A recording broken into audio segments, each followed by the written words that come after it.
পেয়ারা মাখা করব। ঘরে একটা পেয়ারা ছিল, প্রায় 3-4 দিন ধরে ফ্রিজে রয়েছে। দেখো পেয়ারাটা পুরো রঙটাই বদলে গেছে আর পেকেও গেছে পুরো। তো যাই হোক, ছোট ছোট পিস করে কেটে নিয়েছি, একটু নুন দিয়ে তার মধ্যে একটা কাঁচা লঙ্কা দিয়ে ভালো করে ডলে নিচ্ছি। প্রথমে একটু সাদা নুন দিয়ে ভালো করে এটা একটু লঙ্কাটা ডলে নিলাম। এই দেখো খুব ভালো করে ডলে নিয়েছি। এবার ওপর দিয়ে একটু সামান্য আমি বিট লবণ দিয়ে দিলাম। এরপর এর মধ্যে আমি দিয়ে দেবো একটু ব্ল্যাক পেপার। একটু ব্ল্যাক পেপার দিয়ে দিলাম, খুব বেশি পরিমাণে কিন্তু দেইনি, তাহলে আবার বেশি ঝাল হয়ে যাবে। আর বেশ কিছুটা কাসুন্দি দিলাম, কাসুন্দি বেশ খানিকটা দিলাম, আর একটু চিনি দিয়ে দিলাম। এবার ভালো করে ডলে নিচ্ছি। এর মধ্যে যদি তোমরা ধনেপাতা দিতে চাও তাও দিতে পারো, দারুণ লাগবে। এই রে, এবার একটু বেশি কাসুন্দি পড়ে গেল, কাসুন্দিটাকে তুলে আমি অন্যদিকে রেখে নিচ্ছি।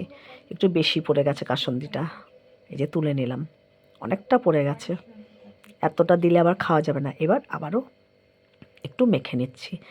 এই দেখো নুন মিষ্টি সব কিছু, বিট লবণ সব কিছু দিয়ে কাসুন্দি দিয়ে মেখে খাবে, দারুণ লাগে খেতে, মুখরোচক জিনিস একদম। এই যে যা যা ধনেপাতা এর মধ্যে দিতে চাও দিতে পারো, আমি আজকে ধনেপাতা দিলাম না। এই যে পেয়ারাটা মেখে নিলাম। আর একটা বড় শাকালু ছিল, শাকালুটাকেও ছুলে ভালো করে ধুয়ে ছোট ছোট করে কেটে নিয়েছি। সামান্য একটু সাদা নুন দিয়ে আগে ভালো করে লঙ্কাটাকে ডলে নিচ্ছি, তারপর এর মধ্যে আমি বিট লবণ দেবো। লঙ্কাটাকে ভালো করে ডলে নিলাম, এর উপরে বিট লবণ দেবো, একই প্রসেসে মাখবো। আবারও একটু ব্ল্যাক পেপার দেবো এর মধ্যে, চিনি দেবো সামান্য একটু, এই যে ব্ল্যাক পেপার দিয়ে দিলাম। এবার কাসুন্দি দেবো, চিনি দেবো, কাসুন্দি দিয়ে দিলাম, আর একটু লাগবে, আর একটু চিনি দিয়ে দিলাম।